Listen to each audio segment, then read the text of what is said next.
सहस्रदल पद्मस्था सर्ववर्णोपशोभिता।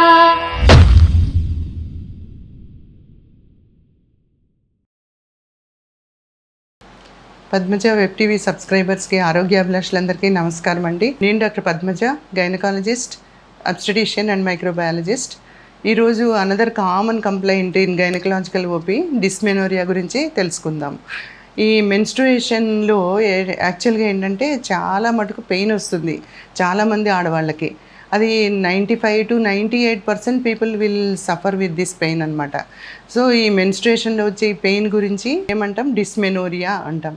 ఈ డిస్మెనోరియా ఏంటంటే కొంతమంది చాలా ఓర్చుకోగలరు ఆ పెయిన్, కానీ 50% of the women need some medication అనమాట. అందులో ఎలాగా ఇది మళ్ళీ పెయిన్తోనే కాకుండా కొంతమందికి ఎలా ఉంటుందంటే నాజియా, వామిటింగ్, పెయిన్ అబ్డమెన్, అసలు లేచి నుంచోలేకపోవడం, లేచి నుంచున్నప్పుడు కళ్ళు తిరగడం, ఇలాంటి అన్ని ప్రీమెన్స్ట్రువల్ సిండ్రోమ్ తోటి బాధపడుతూ కొంతమందికి మైగ్రేన్ కూడా వస్తుంది ఆ టైంలో. సో వీటన్నిటికీ ఏంటంటే మనం అసలు ఎలాగా ఇది నార్మల్గా ఫిజియలాజికల్గా వస్తుందా లేకపోతే అందరికీ పెథలాజికల్గా ఇన్వెస్టిగేషన్స్ అవసరమా అనేది ఆలోచించి తెలుసుకుందాం ఇప్పుడు. అసలు యాక్చువల్గా ఎందుకు వస్తుంది డిస్మెనోరియా? మామూలుగా 5 రోజుల తర్వాత 5వ రోజుకి బ్లీడింగ్ కంట్రోల్ అయిపోతుంది కదా మెన్స్ట్రువల్ పీరియడ్లో. తర్వాత మెల్లమెల్లగా మరి గర్భాశయంలో పొర ఏమవుతుందంటే ఆ గర్భాశయం పొర లోపల పొర ఇలాగా పెరుగుతూ ఉంటుంది. పెరుగుతూ ఉన్నప్పుడు దానిలో మెన్స్ట్రువల్ ఫేజ్ అయిపోగానే ప్రొలిఫరేటివ్ ఫేజ్ ఉంటుంది, మళ్ళీ సెకండరీ ఫేజ్ ఓవులేటరీ ఫేజ్ వస్తుంది, తర్వాత సెక్రెటరీ ఫేజ్ ఉంటుంది. ఈ సెక్రెటరీ ఫేజ్లో ఈ పొర ఏమవుతుందంటే ఒక కేక్ లాగా, అంటే స్విస్ చీజ్ ప్యాటర్న్ అంటాం మనం, ఒక కేక్ లాగా అయిపోతుంది. ఆ పొర అంత పెద్దగా పెరుగుతుందన్నమాట 25-28 రోజులు వచ్చేటప్పటికి. 28 రోజులకి మళ్ళీ బ్లీడింగ్ అవ్వాలి కదా. ఆ టైంలో ఏంటంటే ఈ పొర అంతా బయటికి వచ్చేసేయాలి బ్లీడింగ్ రూపంలో. ఆ బ్లీడింగ్ రూపంలో రావాలి అని అంటే ఏంటి? చిన్నపిల్లల్లోనూ, అంటే టీనేజ్ గర్ల్స్లోనూ, డెలివరీస్ కాకుండా ముందున్న వాళ్ళకి, రిప్రొడక్టివ్ ఏజ్లో ఉన్న పీపుల్కి ఏమవుతుందంటే ఈ సర్వైకల్ కెనాల్ చాలా సన్నగా ఉంటుంది. ఈ బ్లీడింగ్ ఈ సర్వైకల్ కెనాల్లో నుంచి బయటికి రాలేదన్నమాట. సో ఈ స్ట్రిక్ట్గా ఈ సర్వైకల్ కెనాల్ బాగా ఓపెన్గా ఉండకపోవడం వల్ల ఏమవుతుందంటే ఈ స్విస్ చీజ్ ప్యాటర్న్లో ఉన్న థిక్ ఎండోమెట్రియం బయటకు వచ్చేటప్పుడు పెయిన్ వస్తుంది. దాన్ని బయటికి పంపించడానికి ఏమవుతుందంటే యూట్రస్ కంట్రాక్షన్స్ చేస్తుందన్నమాట, మయోమెట్రియల్ కంట్రాక్షన్స్. ఈ మయోమెట్రియల్ కంట్రాక్షన్స్ చేసినప్పుడు ఏమవుతుందంటే బ్లడ్ స్క్వీజ్ అవుతుంది, ఇస్కీమియా వస్తుంది, అంటే అక్కడ బ్లడ్ సప్లై ఉండదు దానివల్ల పెయిన్ వస్తుందన్నమాట. ఈ పెయిన్ అంటే వ్యక్తి నుంచి వ్యక్తికి, ఆడవాళ్ళకి ఒకళ్ళ నుంచి ఒకళ్ళకి డిఫర్ అవుతూ ఉంటుంది. కొంతమంది ఓర్చుకోగలిగే స్టేజ్లో ఉంటుంది, కొంతమందికి యూట్రైన్ కంట్రాక్షన్స్ చాలా బలంగా ఈ ఎండోమెట్రియంని బయటికి తోసే కార్యక్రమం చాలా కష్టంగా ఉంటుందన్నమాట. సో ఈ మయోమెట్రియల్ ఇస్కీమియా ఒకటి, stenosis of the cervical canal, అది తగినంతగా తెరుచుకోకపోవడం వల్ల గర్భసంచి ముఖద్వారం. సో ఈ రెండిటి వల్ల ఏమవుతుందంటే పెయిన్ చాలా భరించలేనంతగా ఉంటుంది వాళ్ళకి. యూజువల్గా ఏంటంటే కామన్గా ఏమని చెప్తారు డాక్టర్స్ అందరూ, మీకు ఫస్ట్ డెలివరీ అయిపోతే ఈ బాధ నుంచి విముక్తి వస్తుందమ్మా, లేకపోతే అంతవరకు కొంచెం ఈ ముందు డేట్ వచ్చే ముందు 12 గంటల నుంచి డేట్ వచ్చిన తర్వాత ఒక 20 గంటల వరకు ఉంటుంది, తర్వాత బ్లీడింగ్ స్టార్ట్ అయిపోయినాక పెయిన్ తగ్గిపోతుంది అని చెప్తారు. ఎందుకు డెలివరీ అయినప్పుడు తగ్గిపోతుంది అని అంటే ఇక్కడ ఉన్న నెర్వ్ ఎండింగ్స్ అన్నీ బేబీ బయటకు వచ్చేటప్పుడు ఏమవుతుందంటే డ్యామేజ్ అవుతాయి. ఆ tissues, nerve endings, ilio inguinal nerve, ilio hypogastric nerve, ఇవన్నీ అనమాట. అప్పుడు న్యాచురల్గా ఏంటంటే ఆటోమేటిక్గా రిలీఫ్ వస్తుంది. కానీ ఇప్పుడు బాగా చదువుకోవడం వల్ల, లేట్ మ్యారేజెస్ వల్ల, తర్వాత లేట్గా పిల్లల్ని కనడం వల్ల ఇవన్నీ ఏమవుతుందంటే ఆడవాళ్ళు పాపం 30-32 ఏళ్ళు వచ్చినా సరే ఈ డిస్మెనోరియాతో సఫర్ అవుతున్నారు. సో ఇలాంటి మామూలుగా వచ్చి డెలివరీ తోటి పోయేదానితో అయితేనేమో ఫిజియలాజికల్గా ప్రైమరీ డిస్మెనోరియా అంటాం. అది దాని గురించి పెద్ద ఇన్వెస్టిగేషన్స్ చేయించుకోని అవసరం లేదు. కానీ సెకండరీ డిస్మెనోరియా అంటే ఏంటంటే అది సెకండరీ అనమాట. ఎండోమెట్రియోసిస్ ఉండొచ్చు, ఎడినోమయోసిస్ ఉండొచ్చు, సెక్షువల్ ట్రాక్ట్ ఇన్ఫెక్షన్స్ ఉండొచ్చు, అలా కాకుండా పెల్విక్ ఇన్ఫ్లమేటరీ డిసీజ్. ఈ 4-5 కండిషన్స్లో ఏమవుతుందంటే చాలా సివియర్ పెయిన్ ఉంటుంది.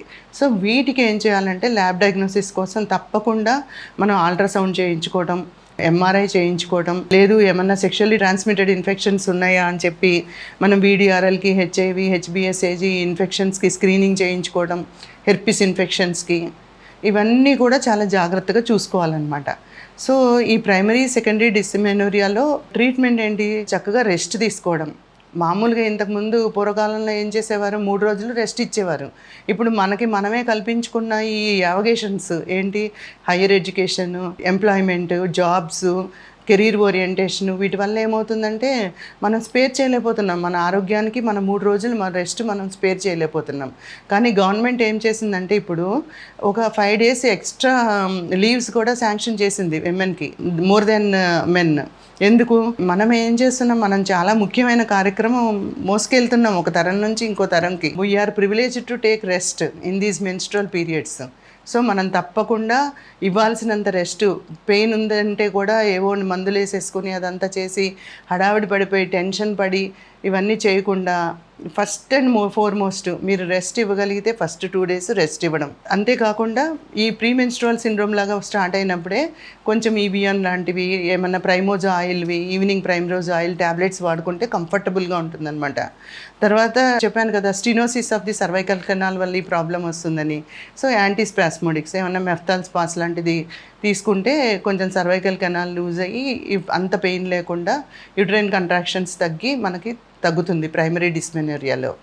సో ప్రైమరీ డిస్మెనోరియాలో oil massage, rest, hot water fermentation అంటే కొంచెం వేడి నీళ్ళు కాపడం, పెయిన్ అబ్డమెన్ మీద, థైస్ మీద, బ్యాక్ మీద ఇలాగ కొంచెం ప్రాబ్లం ఉంటుంది కాబట్టి కొంచెం కాపడం లాగా పెట్టుకోవడం, మసాజ్, చిన్నగా యోగా అండ్ మెడిటేషన్స్ ఎందుకంటే ఎండార్ఫిన్స్ రిలీజ్ అవుతాయి అన్నమాట. ఈ ఎండార్ఫిన్స్ రిలీజ్ అయ్యంటే న్యాచురల్గానే మనకి చాలా రిలీఫ్ వస్తుంది. సమ్టైమ్స్ ఇలా కూడా రిలీవ్ అవ్వలేదనుకోండి ఈ మెడికేషన్ తోటి, అప్పుడు సర్జరీ అవసరం అవుతుంది. ప్రీసాక్రల్ న్యూరెక్టమీ అంటాము, అక్కడ ప్రీసాక్రల్ ప్లెక్సెస్ని కొంచెం బ్రేక్ చేస్తే కూడా పెయిన్ తగ్గిపోతుంది. రెండోది ఏంటంటే సర్వైకల్ కెనాల్ డైలటేషను, లేదా ల్యాప్రోస్కోపీ తోటి ఈ ప్రీసాక్రల్ ప్లెక్సెస్ని ఇది చేయడం. లేదు సెకండరీ డిస్మెనోరియా అనుకోండి, ఎండోమెట్రియోసిస్ అయితే ఎడ్హెషన్స్ అవి ఉంటాయి కదా, ఏమన్నా ఓవేరియన్ సిస్టులు, టీఓమాస్లు, వేరే ఎండోమెట్రియోమాస్ ఏమన్నా ఉంటే వాటిని కూడా సర్జరీ తోటి రిమూవ్ చేసేయచ్చు. ఎడినోమయోసిస్ ఏమన్నా చూసుకోవడం, పెల్విక్ ఇన్ఫ్లమేటరీ డిసీజ్ ఏమన్నా టీఓమాస్లు కానీ ఇంకా ఏమన్నా బల్కీ యూట్రస్ ఇట్లా ఏమన్నా ఉంటే కూడా ఎడ్హెసియోలైసిస్ అవి చేస్తే కొంచెం పెయిన్ రిలీఫ్ వచ్చేస్తుంది. సో ఏదైనా సెకండరీ డిస్మెనోరియాకి సర్జరీ దాకా వెళ్ళాలి, కానీ otherwise proper rest, hot water fermentation, oil massage, yoga and meditation and diet very important. Bland diet, ఏదైనా కారాలు మసాలాలు అవి ఎక్కువ వేసుకోకుండా సింపుల్ ట్రీట్మెంట్ తోటి మీరు తీసుకుంటే చాలా బాగుంటుంది అనమాట. ఈ డిస్మెనోరియా నుంచి తప్పించుకోవచ్చు.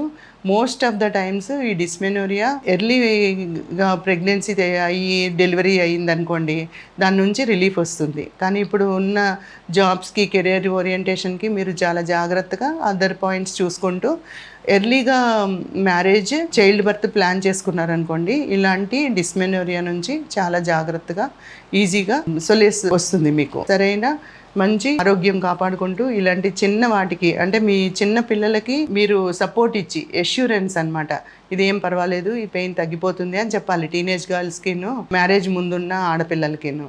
అది తర్వాత పెద్దవాళ్ళు అయితే 35 years అట్లా ఉన్న వాళ్ళకి తప్పకుండా అల్ట్రాసౌండ్, ఏదైనా ఎంఆర్ఐ చేయించడం, సరైన ట్రీట్మెంట్ ఇప్పించడం చాలా అవసరం. దీనికి సర్వేజన సుఖినో భవంతు.